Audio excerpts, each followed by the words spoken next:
Si aujourd'hui je me permets d'enseigner sur la famille, c'est parce que l'Église aujourd'hui a terni et détruit l'image des familles.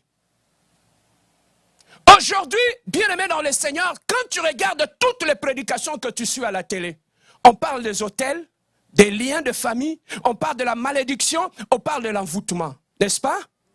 On parle de malédiction générationnelle.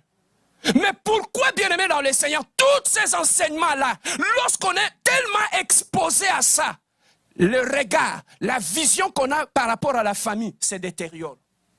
Voilà pourquoi on ne dit plus de rien de bon de nos familles. C'est comme si nos familles étaient une malédiction. C'est comme si dans nos familles, on ne trouve que des liens, des hôtels, on ne trouve que l'envoûtement. S'il y a la malédiction générationnelle, mais pourquoi on ne voit pas aussi des séminaires dans nos églises où on nous prêche sur la bénédiction générationnelle? Pourquoi on n'en parle pas?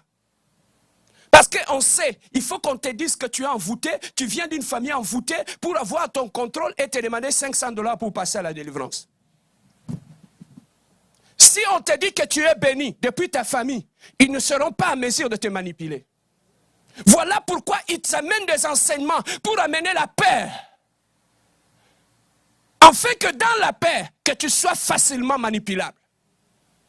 On parle de la malédiction générationnelle, c'est vrai, c'est une réalité. Mais pourquoi on n'enseigne pas sur la bénédiction générationnelle? Si on peut hériter la malédiction qui vient de la lignée de nos parents, on peut aussi hériter de la bénédiction de nos parents. Aujourd'hui, le regard qu'on a, on a terni même l'image de nos parents. C'est comme si chez nos parents, on ne peut rien tirer de bon. On ne peut que tirer des liens, on ne peut que tirer la malédiction et l'envoûtement. Mais pourquoi on ne nous dit pas que tu peux hériter aussi de l'intelligence de ta mère? Pourquoi on ne nous dit pas aussi que tu peux hériter les talents de ton père?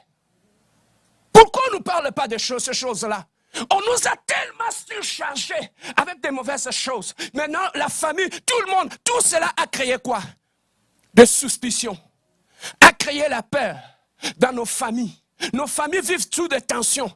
On ne sait pas, papa, jusqu'au point qu'une tante achète un biscuit pour son neveu. Le neveu amène à la maison. La maman prend le biscuit et le jette. C'est quoi le message que tu envoies chez l'enfant?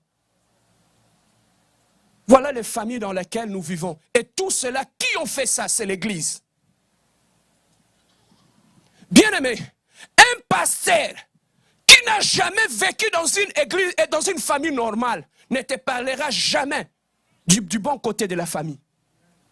La plupart, tu vas trouver, ce sont des gens qui ont grandi dans des familles compliquées. Et lorsqu'ils viennent à l'église, ils ne prennent que le mauvais côté de la famille. Moi, ce que je suis aujourd'hui, c'est le fruit de ma famille.